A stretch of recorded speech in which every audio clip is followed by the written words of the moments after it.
যে ছবি আপনারা দেখতে পাচ্ছেন, আম্বেদকর ইস্যুতে আজও উত্তপ্ত সংসদ। অধিবেশন শুরুর আগে কংগ্রেস ও বিজেপি সাংসদদের মধ্যে ধাক্কাধাক্কি।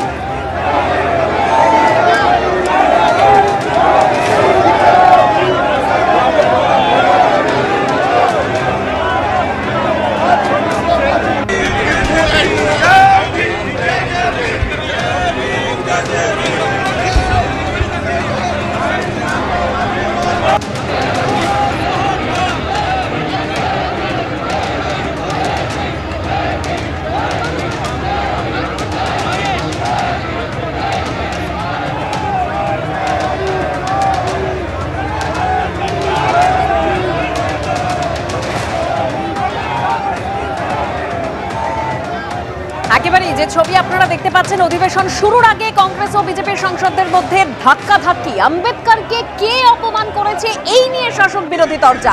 বিস্তারিত জানবো, আমাদের প্রতিনিধি বিজেন্দ্র সিংহ রয়েছেন আমাদের সঙ্গে টেলিফোন লাইনে। বিজেন্দ্র,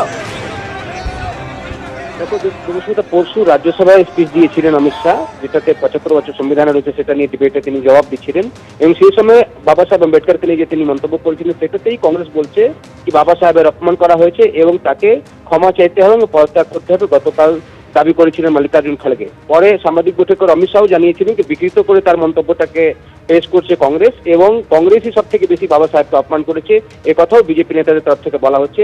গতকালও লোকসভা রাজ্যসভায় কোনো কাজ হয়নি, আজকেও আগে থেকে কর্মসূচি নেওয়া হয়েছিল কংগ্রেসের তরফ থেকে, তারা আজকে মকরদুয়ারে ধর্ণা দেবেন, নীল জামা পরে আসবেন। তেমনি রাহুল গান্ধীকেও দেখলাম নীল টি শার্ট তিনি পরে এসেছিলেন, এবং বাবা সাহেবের অপমান করেছে কংগ্রেস, এটা নিয়ে তারা আজকে ধর্ণা দেবেন এবং সংসদের মধ্যে তারা অচল রাখার পরিস্থিতি তারা নিয়েছিলেন। অন্যদিকে বিজেপি সাংসদরা আজকে সকালে তার আগেই চলে আসেন মকরদুয়ারে, এবং তারা প্রথমে ধর্ণা স্টার্ট করেন এবং তারা বলেন ইতিহাস দেখলেই বোঝা যাবে কি কতটা অপমান কংগ্রেস বা নেহরু করেছিলেন বি.আর. আম্বেদকরের। সে কথাগুলো তাদের হাতে প্ল্যাকার্ড ছিল, এবং সেই জায়গায় তারা স্লোগানও লিখে নিয়ে এসেছিলেন কি কিভাবে অপমান করেছে বি.আর. আম্বেদকরকে কংগ্রেস। ভারতরত্ন কিন্তু এনডিএ গভর্নমেন্টই দিয়েছিল বাবা সাহেব আম্বেদকরকে, এই কথাও তারা বলছিলেন।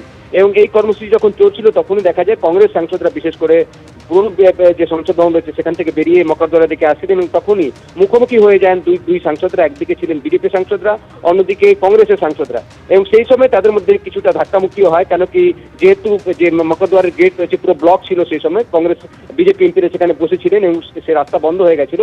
সেটা যাওয়ার সময় দুপক্ষ থেকেই অভিযোগ করা হচ্ছে। একদিকে রাহুল গান্ধী বলছেন যে তাকে বাধা দেওয়া হয়েছে, প্রিয়াঙ্কা গান্ধী বলছেন কি তাকে সংসদে ঢুকতে দেওয়া হয়নি।